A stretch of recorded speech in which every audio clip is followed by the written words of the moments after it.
한 아기가 태어났습니다. 출산은 어느 공동체에게나 감격적인 사건입니다. 하지만 그럼에도 오늘 본문이 묘사하는 장면은 뭔가 의아합니다. 먼저 16절을 보면 나오미가 아기 오벳을 받아 품에 품고 그의 양육자가 되었다고 기록합니다. 이 모습은 단순히 할머니가 손자를 끌어안고 돌보는 일반적인 행동이 아닙니다. 해당되는 원문은 이 아기에 대한 나오미의 상당한 권리와 책임을 암시합니다. 더욱 놀라운 것은 17절입니다. 이웃 여인들은 이 상황을 가리켜 나오미에게 아들이 태어났다고 말합니다. 이상하지 않으십니까?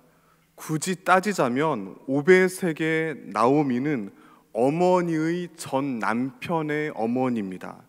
둘 사이에는 아무런 혈연 관계가 없습니다. 그런데 왜 그 아기를 가리켜 이웃 사람들은 나오미의 아들이라고 말했을까요? 그것은 14절에 기록된 바와 같이 오벳이 나오미의 기업 물을 자이기 때문입니다. 이것을 온전히 이해하기 위해 룻기 이야기 전체를 다시금 되짚어볼 필요가 있습니다. 그 시작은 무척 어둡고 절망적입니다. 기근이 몰아닥쳐 극심한 가난을 겪었습니다. 나오미의 가족은 고심 끝에 이방 땅 모압으로 이민을 떠났습니다. 하지만 부푼 기대와는 달리 그만 거기서 남편과 두 아들을 잃는 가슴 아픈 비극을 겪었습니다. 한 인간이 경험할 수 있는 가장 극한의 역경과 시련이 그녀를 덮쳤습니다. 이제 그녀 곁에는 과부가 된 두 며느리만 덩그러니 남아 있습니다. 이것은 생존 자체가 위협받을 정도로 무척 힘겨운 상황입니다. 그런 까닭에 나오미는 모압 출신의 두 며느리에게 고향에 남기를 권했습니다. 젊은 그들에게 자신이 짐만 될 뿐 아무런 도움이 될 수 없다는 사실을 그녀는 너무나 잘 알고 있었습니다. 결국 며느리 중 하나인 오르바는 죄송함을 무릅쓰고 모압에 남았습니다. 하지만 그와 달리 룻은 나오미와 함께 낯선 땅 베들레헴으로 향합니다. 그 결정으로 말미암아 결코 녹록치 않은 현실과 마주할 것이 분명합니다. 하지만 사랑 많으신 늙고 힘없는 시어머니를 홀로 보내는 것이 내키지 않았습니다. 그렇게 룻은 고향에 남아 자신의 삶을 지탱해 줄 또 다른 남자와 결혼하는 지극히 상식적이고 안전한 삶을 살지 않았습니다. 대신 자신과 같은 이방 사람들에게 철저히 배타적인 이스라엘에서 과부 시어머니를 모시고 함께 사는 험난한 길을 선택하였습니다. 그렇게 도착한 낯선 땅 베들레헴에서 룻은 끼니를 잇기 위해 추수하는 들녘에 남겨진 이삭을 줍는 일을 했습니다. 모세 율법에 따르면 가난하고 힘없는 이웃을 위해 곡식을 모두 거두지 말고 반드시 일부를 남겨야 했기 때문입니다. 그런데 그 황량한 삶의 자리에서 그녀는 뜻밖의 인물을 운명적으로 만납니다. 바로 보아스입니다. 그 땅의 주인인 보아스는 소문을 통해 익히 들었던 룻을 알아보았습니다. 시어머니를 향한 그녀의 갸륵한 마음을 어여쁘게 여겨 따뜻하고 친절하게 도움을 베풀었습니다. 집에 돌아온 룻은 그날 자신이 겪었던 일들을 나오미에게 들려주었습니다. 그러자 그녀는 크게 환한 미소를 지었습니다. 왜냐하면 보아스는 죽은 남편 엘리멜렉의 친척이기 때문입니다.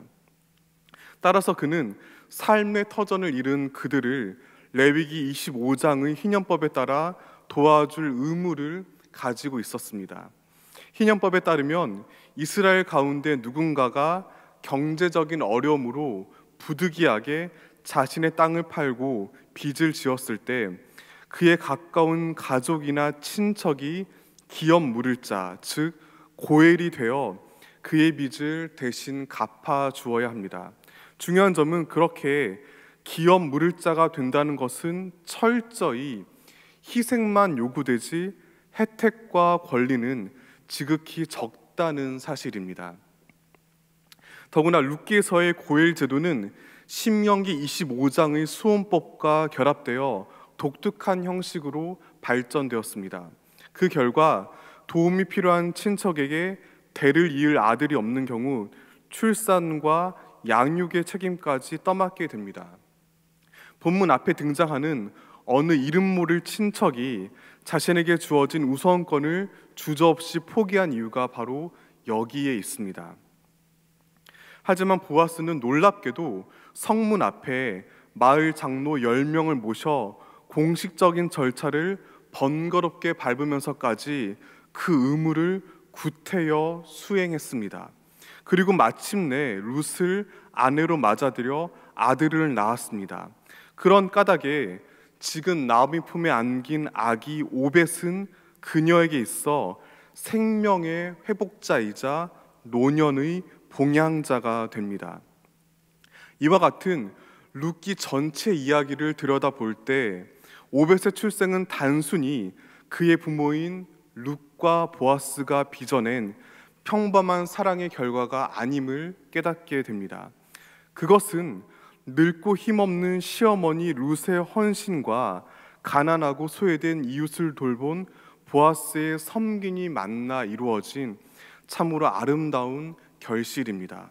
그렇기 때문에 이 모든 과정을 잘 알고 있는 베들레헴의 아낙네들은 마치 자신들 일인 양 함께 기뻐하며 찬양을 드렸습니다. 본문 14절과 15절 말씀을 세번역 성경을 읽어드리겠습니다. 그러자 이웃 여인들이 나오미에게 말하였다. 주님께 찬양을 드립니다. 주님께서는 오늘 이 집에 자손을 주셔서 대가 끊어지지 않게 하셨습니다. 그의 이름이 이스라엘에서 늘 기리워지기를 바랍니다. 시어머니를 사랑하는 며느리, 아들 7보다도 더 나은 며느리가 아기를 낳아 주었으니 그 아기가 그대에게 생기를 되찾아 줄 것이며 늙음하게 그대를 돌보아 줄 것입니다. 이렇게 룻기는 언제 읽어도 마음 따뜻해지는 훈훈한 사랑 이야기를 담고 있습니다. 중요한 사실은 이 책이 이것으로 끝나지 않고 매우 의미심장한 내용을 알려주고 매듭 짚는다는 점입니다. 본문 17절 말씀을 다시 한번 다 함께 읽겠습니다. 그의 이웃 여인들이 그에게 이름을 지어주되 나오미에게 아들이 태어났다 하여 그의 이름을 오벳이라 하였는데 그는 다윗의 아버지인 이새의 아버지였더라. 이것이 바로 룻기가 결론적으로 말하고자 하는 핵심입니다. 룻기는 오벳이 이새의 아버지라는 사실을 알려줍니다. 즉, 지금 나오미의 품에 안긴 갓난 아기는 바로 다윗의 할아버지입니다. 다윗은 우리 모두 잘 알다시피 이스라엘 역사 속의 가장 위대한 왕이자 메시아를 예고하는 인물입니다. 그렇기 때문에 저자는 보아스와 오벳을 거쳐 다윗에게 이르는 베레스의 족보를 굳이 다시 한번 18절 이하에 언급하고 책을 마무리합니다. 4장 18절에서 22절 말씀 우리 다시 한번 다 함께 읽겠습니다. 베레스의 계보는 이러하니라. 베레스는 헤스론을 낳고 헤스론은 람을 낳았고 람은 암미나답을 낳았고 암미나답은 나손을 낳았고 나손은 살몬을 낳았고 살몬은 보아스를 낳았고 보아스는 오벳을 낳았고 오벳은 이새를 낳고 이새는 다윗을 낳았더라. 따라서 본문 18절에 등장하는 계보는 룻기에서 가장 중요한 단어입니다. 관련해서 준비한 화면 보시겠습니다. 구약성경, 특별히 창세기에서 흔히 족보로 번역되는 히브리어 단어는 톨드도트입니다. 본문 18절의 계보는 이 톨드도트와 같은 발음일 뿐만 아니라 철자도 거의 일치합니다. 대신 노란색으로 표시된 알파벳 바브가 추가되어 있습니다. 주목해야 할 점은 이 독특한 모습의 톨드도트가 룻기 외에 구약 성경에서 단 한 번만 사용되었다는 사실입니다. 그런데 해당 본문이 매우 의미심장합니다. 바로 창세기 2장 4절입니다. 제가 읽어드리겠습니다. 이것이 천지가 창조될 때에 하늘과 땅의 내력이니 여호와 하나님이 땅과 하늘을 만드시던 날에. 창세기에는 두 가지의 천지 창조 이야기가 있습니다. 하나는 1장 1절에서 2장 3절까지 일곱째 날에 걸친 창조입니다. 그리고 같은 주제를 변형해서 반복하는 히브리 특유의 강조법을 따라 2장 4절부터 다른 이야기가 펼쳐집니다. 그리고 그 흐름 가운데 아담과 하와의 창조와 그들이 저지른 죄악이 묘사됩니다.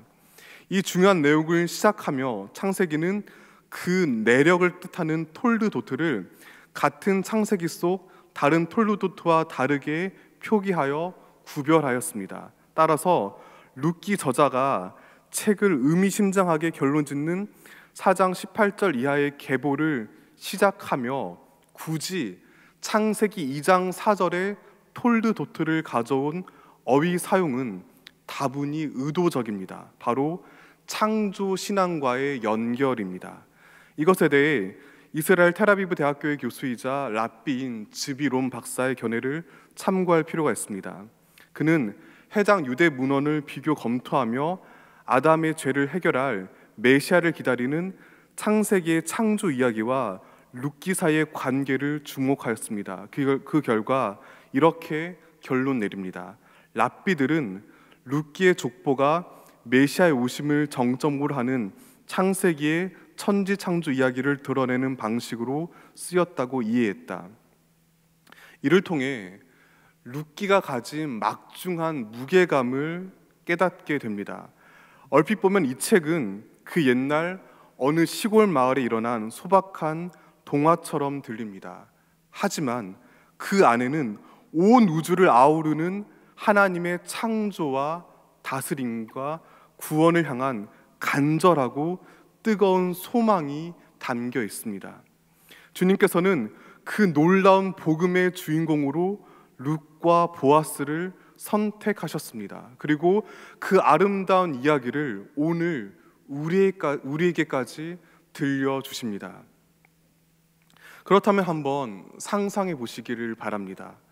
룻이 홀로 된 시어머니 나오미를 모시고 그 가냘픈 어깨에 보찜을 짊어졌을 때 잔뜩 주눅든 얼굴로 뽀얀 모래먼지 사이를 헤치고 마침내 낯선 땅 베들레헴에 겨우 도착했을 때 거친 농사꾼들 사이를 두려움을 이겨내고 지나가 떨리는 손으로 이삭을 주었을 때 훗날 자신의 이름을 딴 성경책에 그 위대한 희생이 기록되어 수천 년 동안이나 전에 내려올 것을 과연 알고 있었겠습니까?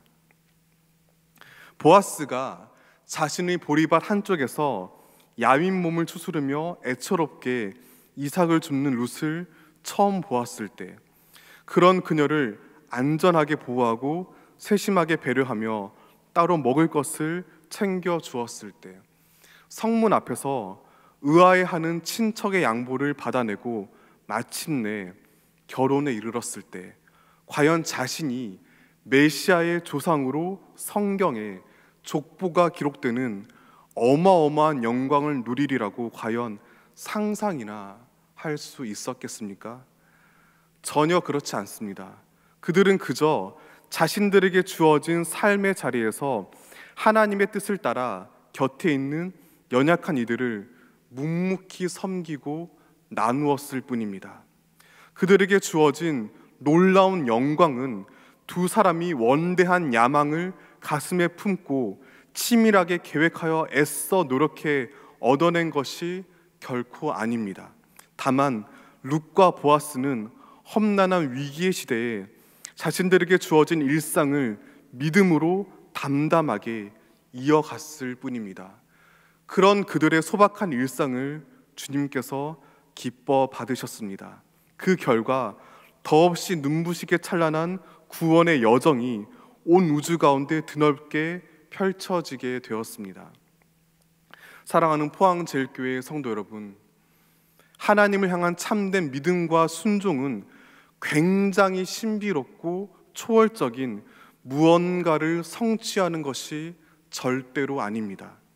주님께서는 우리를 향해 끊임없이 일상을 살아가라고 말씀하십니다. 하나님께서는 우리에게 감당 못할 거창한 희생과 헌신을 요구하지 않으십니다. 기인에 가까운 금욕과 가학적인 자기 절제를 바라시지도 결벽적인 도덕성을 강요하시지도 않으십니다.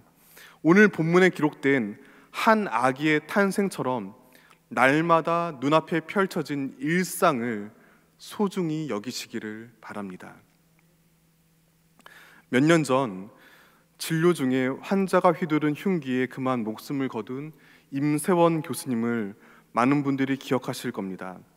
뉴스를 듣고 마음이 아파 검색을 하다가 놀라운 사실을 알게 되었습니다. 선생님께서는 과거에 우울증에 걸린 경험이 있었습니다. 정신질환을 앓는 정신건강 전문의, 이 끔찍한 삶의 모순이 그를 너무나 고통스럽게 했습니다. 하지만 교수님은 자신의 아픔을 애써 감추지 않고 환자들을 돕기 위해 진솔한 고백이 담긴 책을 출간했습니다. 바로 이 책 죽고 싶은 사람은 없다입니다. 이 중에서 오랫동안 저에게 깊은 여운을 남긴 내용을 읽어드리겠습니다. 출구가 없는 답답한 상황에 놓인 사람들, 바꿔 말해 희망을 상실하고 우울해진 사람들은 일상의 많은 것을 포기하거나 중단한다. 일상을 바로 쳐다볼 수 없어서 이런 절박한 상황에 내가 일상적인 일들을 하는 게 정상적이지 않은 것 같아서 그럴 것이다.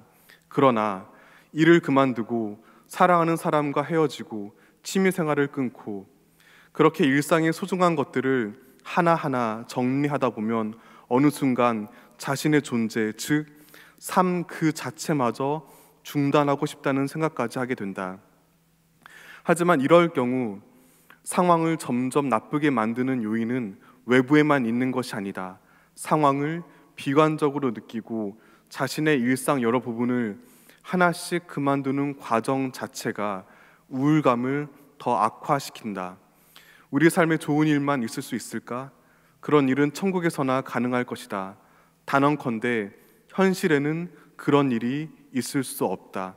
나쁜 일은 누구에게나 일어날 수 있으며 때때로 우리는 지독하게 운 나쁜 일을 겪을 수도 있다.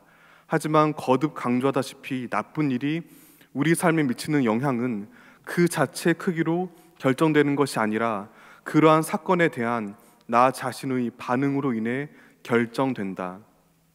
보통 사람의 정신력은 그리 강하지 않다 때문에 우리가 삶을 살아가며 적당한 수준의 사기를 유지하려면 반드시 긍정적인 경험이 필요하다. 일상에 즐거움을 주는 소소한 활동들, 이를테면 친구와 전화로 수다 떨기, 동료들과 점심으로 특별한 음식 먹어보기, 애완견과 공원 산책하기, 좋아하는 스포츠팀 경기를 보며 응원하기, 밤 9시 치킨을 배달시켜 손에 양념을 잔뜩 묻히며 먹기, 좋은 기분을 느끼는 순간순간이 곧 행복이라는 커다란 퍼즐의 한 조각 한 조각들이다. 그 조각들이 모여 행복의 큰 그림을 완성할 수 있다. 사랑하는 여러분, 다시 말씀드립니다. 일상을 살아가시기를 바랍니다. 일상을 일구고 가꾸고 지켜내시기를 바랍니다. 일상이야말로 때때로 초라하고 비참하고 눈물겨운 일상이야말로 우리가 복음을 깨달아 누리고 실천하는 삶의 가장 근본적인 토대이기 때문입니다. 더없이 드높고 찬란한 하나님 나라를 가슴에 품을수록 우리의 발은 더욱더 굳게 땅을 딛고 있어야 합니다. 비장하게 움켜쥔 주먹을 내려놓고 따뜻한 사랑의 손길을 내밀어야 합니다. 그 가운데 하나님의 마음을 품고 연약한 이웃을 향한 섬김과 나눔을 실천해야 합니다. 그리고 그 모든 일상의 조각들이 하나님 나라의 위대한 그림을 완성한다는 사실을 분명히 믿으시길 바랍니다.